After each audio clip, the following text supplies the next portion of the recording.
Zaman ini zaman menyendiri lebih baik, secara mutlak. Ulama bilang menyendiri hari ini lebih baik. Kenapa?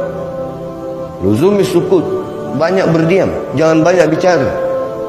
Wasukunil buyut, dan banyak berdiam di rumah. Kenapa ikhwan? Karena isinya hari ini dunia adalah fitnah. Kabar-kabar yang tertulis adalah bohong. Perkataan yang keluar dari manusia sehingga tidak pantas didengar oleh telinga seorang muslim.